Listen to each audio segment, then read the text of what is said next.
नमस्कार। निष्ठा प्रशिक्षण के मॉड्यूल विद्यालय शिक्षा में नई पहलों में आज हम चर्चा करेंगे समग्र शिक्षा अभियान योजना के अंतर्गत विभिन्न नई पहलों की, विभिन्न योजना के घटकों की। आज के सत्र के हमारे प्रशिक्षण के प्रतिफल हैं अध्यापक विद्यालयी शिक्षा के लिए विभिन्न योजनाओं, प्रावधानों एवं अनुदान के बारे में जान सकेंगे। विद्यालय स्तर पर इन योजनाओं को लागू करने हेतु आवश्यक संसाधनों की व्यवस्था करने, योजना बनाने एवं उनके लिए उचित प्राविधान करने में सक्षम होंगे एवं इन योजनाओं को विद्यालय में लागू करने में विद्यालय प्रबंध समिति एवं गांव के समाज के लोगों का सहयोग लेने में सक्षम हो सकेंगे। तो आज हम चर्चा करेंगे विद्यालय में कुछ उन नई पहलों की जिनके कारण हम विद्यालय एवं बच्चों के विकास को अग्रसर देख सकते हैं। नई शिक्षा नीति के तहत पूर्व विद्यालयी शिक्षा की व्यवस्था को परिवर्तित किया गया है। पहले ये केवल आंगनवाड़ी केंद्रों द्वारा हुआ करती थी, इसका थोड़ा सा विस्तार किया गया है। इसके अंतर्गत 3 चीजें हैं। एक तो ये बहुत आवश्यक है इसलिए कि हमें पूर्व विद्यालयी शिक्षा एक प्रारंभिक कक्षा के साथ सातत्य देती है।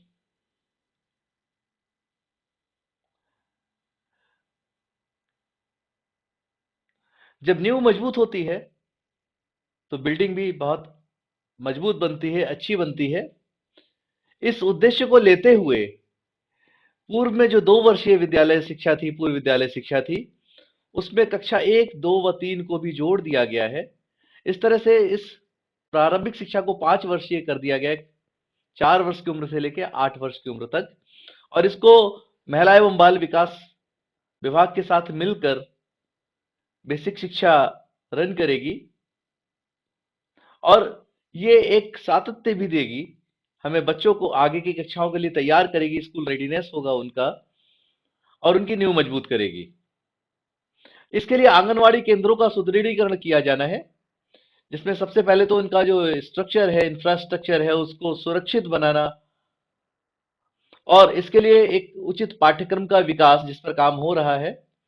प्रति केंद्र लगभग 3 लाख रुपए तक का अनुदान दिया जाएगा एवं इसके लिए शैक्षणिक गतिविधियां एवं आकलन की व्यवस्था भी की गई है और इस सारी व्यवस्था में प्राथमिक विद्यालय के अध्यापक एवं प्रधानाध्यापक भी अपनी सलाह एवं सहयोग देंगे। आंगनवाड़ी कार्यकर्त्री की क्षमताओं का विकास करने के लिए उनकी उचित प्रशिक्षण की व्यवस्था की गई है और इसके लिए महिला एवं बाल विकास मंत्रालय के साथ समन्वय स्थापित किया जा रहा है। बड़े भारत योजना के अंतर्गत पुस्तकालय अनुदान की भी व्यवस्था की गई है, जिसमें 5,000 रुपए से लेकर 20,000 रुपए तक का पुस्तकालय अनुदान दिया जाता है विद्यालयों को। प्राथमिक स्तर पर 5,000 रुपए, उच्च प्राथमिक स्तर पर 10,000 रुपए और सेकेंडरी स्तर पर 20,000 रुपए का अनुदान दिया जाता है। इसमें पारदर्शिता बनी रहे, इसके लिए इन्होंने एनबीटी, एनसीईआरटी और एकलव्य प्रकाशन जैसे जो बहुत अच्छे पब्लिकेशन हैं, इनकी पुस्तकें खरीदने की अनुशंसा की है और सजेस्टिव बुक लिस्ट भी दी है कि आप कौन सी किताबें खरीदें और विद्यालयों में एक रीडिंग कॉर्नर स्थापित किया जाए। ऐसी सरकार की मंशा है जिससे कि बच्चों में पढ़ने की आदत का विकास हो। खेले इंडिया, खिले इंडिया, इसके तहत खेलकूद अनुदान की व्यवस्था की गई है, जिसमें 5,000 रुपए से लेकर 25,000 तक का अनुदान विद्यालयों को दिया जाता है। प्राथमिक स्तर पर 5,000 रुपए, उच्च प्राथमिक स्तर पर 10,000 रुपए और सेकेंडरी स्तर पर 25,000 रुपए का अनुदान दिया जाता है और इसके तहत भी एक ट्रांसपेरेंसी बनी रहे, इसके लिए क्या क्या आइटम लिए जाने चाहिए, सजेस्टिव एक लिस्ट जो है आइटम की वो हर स्तर के लिए दी गई है और उनकी अनुमानित कीमत भी दी गई है। इसके अलावा जो कंपोजिट ग्रांट आती है, अभी तक क्या होता था, हर हेड के लिए एक अलग ग्रांट होती थी, रंगाई पुताई की ग्रांट अलग होती थी, मरम्मत की ग्रांट अलग होती थी, लेकिन कई ऐसे छोटे मोटे खर्चे होते थे जिनके लिए कोई ग्रांट नहीं होती थी। तो अब एक मुश्त धनराशि छात्र संख्या के आधार पे जो कि 25,000 रुपए से लेकर 1 लाख रुपए तक होगी, 100 बच्चों तक 25,000, 101 से लेकर 250 तक 50,000, 251 से लेकर 1,000 तक 75,000 और 1,000 से ऊपर नामांकन वाले विद्यालयों में 1 लाख रुपए प्रति वर्ष के दर से एक कंपोजिट ग्रांट की व्यवस्था की गई है। इस ग्रांट से विद्यालय में रंग रोगन, बिजली उपकरण, बागवानी किट, अग्निशमन यंत्र, first aid box, smart class के लिए उपकरण, रेडियो कार्यक्रम सुनने के लिए बैटरीज, माइक, वाद्य यंत्र एवं अन्य दैनिक आवश्यकता की चीजें प्रधानाध्यापक खरीद सकता है विद्यालय प्रबंध समिति की अनुमोदन उपरांत। इसमें 10% धनराशि स्वच्छता के खर्च में करना अनिवार्य है। इस तरह से एक स्वतंत्रता मिली है प्रधानाध्यापक को कि जरूरत के हिसाब से वो खर्चा करे और विद्यालय को बेहतर बनाए। समावेशी शिक्षा के लिए बहुत सारे अनुदान की व्यवस्था की गई है। जो विशेष बच्चे हमारे होते हैं, इन्हें शिक्षा की मुख्य धारा से जोड़ा जा सके, समाज उन्हें एक्सेप्ट कर सके और उनमें भी सामाजिक गुणों का विकास हो। इसके लिए बहुत आवश्यक है कि हमारे जो विशेष बच्चे हैं वो सामान्य बच्चों के साथ शिक्षा ग्रहण करें। इसी उद्देश्य को ध्यान में रखते हुए बच्चों की सहायता हो सके, बच्चे मुख्य धारा में शामिल हो सके, इसके लिए उन्हें सहायता उपलब्ध कराने के लिए जिला स्तर पर उपकरण एवं सहायता उपलब्ध कराई जाती है। सर्जरी का भी प्रावधान है। इसके अलावा जिला स्तर से ब्रेल बुक्स, लार्ज प्रिंट की किताबें, उपचारात्मक सेवाएं एवं टीएलएम का भी प्राविधान है। जिला स्तर पर विशेष शिक्षकों का भी प्रावधान है और ये शिक्षक ब्लॉक लेवल पे इनका पूल बनाया जाता है डिसेबिलिटी वाइज, और ये विद्यालयों में जा जाके सपोर्ट करते हैं। इसके अतिरिक्त विशेष बच्चों के लिए ब्रिज कोर्स की भी व्यवस्था की जाती है, जिसमें बच्चों को एक सत्र के लिए उनकी विशेष शिक्षा दी जाती है और फिर जब वो इस लायक हो जाते हैं कि वो मुख्य धारा में शामिल हो सके, उनका प्रवेश विद्यालय में करा दिया जाता है गांव में। और जो विशेष बच्चे हैं हमारे, उनके लिए 3,500 रुपए प्रतिवर्ष स्टाइपेंड का भी प्राविधान है।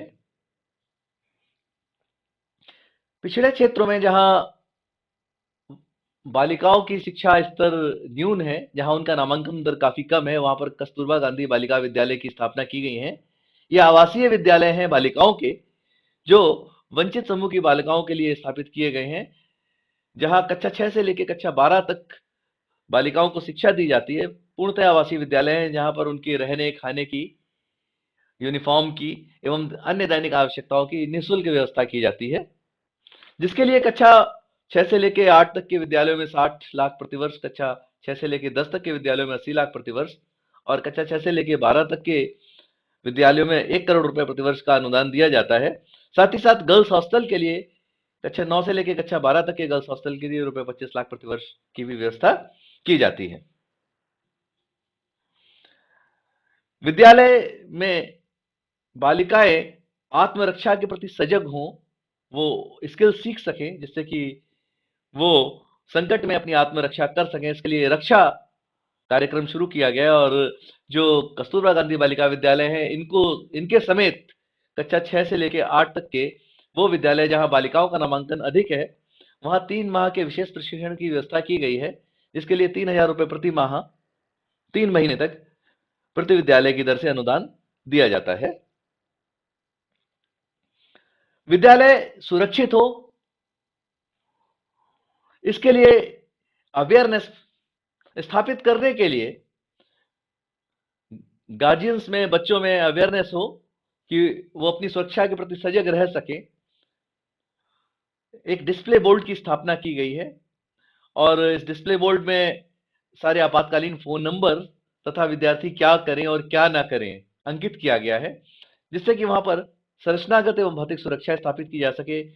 न केवल विद्यालयी परिवेशीय सुरक्षा, बल्कि बच्चे के लेवल पर शारीरिक, भावनात्मक एवं यौनिक सुरक्षा, उनकी मादक द्रव्यों एवं नशे से सुरक्षा, हिंसा अपराध वाले वीडियो ऑडियो से सुरक्षा की जा सके। इसके लिए वहां अवेयरनेस प्रोग्राम चलाए जाते हैं विभाग स्तर पर और इसके लिए एक हेल्पलाइन का भी गठन किया गया है, सुझाव पेटिका भी रखी गई है। साथ ही साथ इस डिस्प्ले बोर्ड की भी स्थापना की गई है।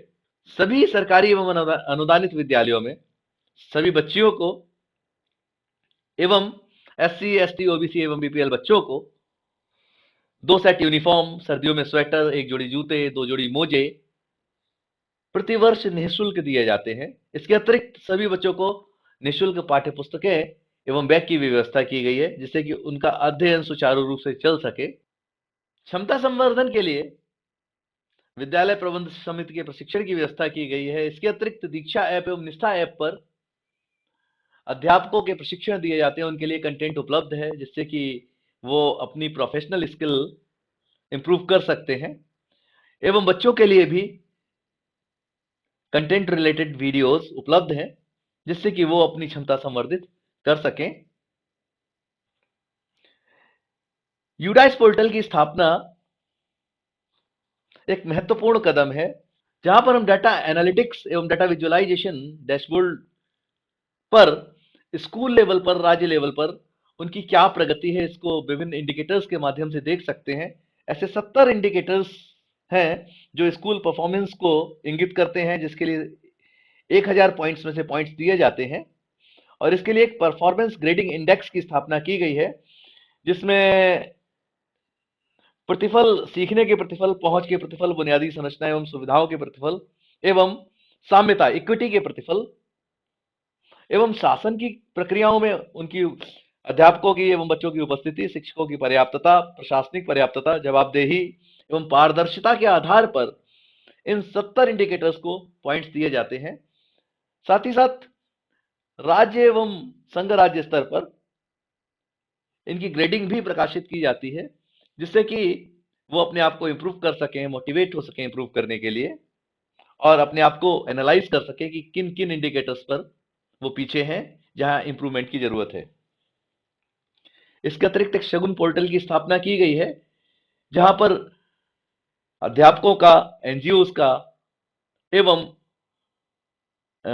राज्य एवं केंद्र स्तर पर कई सारे नवाचारों का भंडारण किया गया है, जिससे कि वो आपस में साझा हो सकें, सभी लोग उनसे लाभान्वित हो सकें, उनका प्रयोग कर सकें अपने विद्यालयों में। साथ ही साथ यहाँ राज्यों की आपस में तुलना के लिए ग्रेडिंग मौजूद है और ऑनलाइन निगरानी की व्यवस्था की गई है, जिससे कि निधि के उपयोग की निगरानी की जा सके, भौतिक लक्ष्य और परिणामों की निगरानी की जा सके। साथ ही साथ जो ऑनलाइन योजनाएं हैं और लक्ष्य निर्धारण है, इनका भी प्रकाशन इस पोर्टल पर किया जाता है। इसके अतिरिक्त अध्यापक अच्छा प्रदर्शन करें, मोटिवेट हों, इसलिए राष्ट्रीय स्तर पर एवं राज्य स्तर पर पुरस्कार दिए जाते हैं। स्वच्छ विद्यालय पुरस्कार दिए जाते हैं एवं राष्ट्रीय स्तर पर शिक्षक पुरस्कार एवं आईसीटी पुरस्कार दिया जाता है, तथा राज्य स्तर पर शिक्षक पुरस्कार के अलावा ढेर सारी प्रतियोगिताएं आयोजित कराई जाती हैं, जिससे कि अध्यापक प्रेरित हो अपने आप को इंप्रूव करने के लिए और उसके अच्छे प्रदर्शन को मान्यता मिले। आशा है ये सब प्रयास, ये सारी पहलें हमारे विद्यालयों को एक नई ऊंचाई पर ले जाएंगी और बच्चे अच्छा सीखेंगे, अच्छा करेंगे और हमारे विद्यालय अच्छे बनेंगे।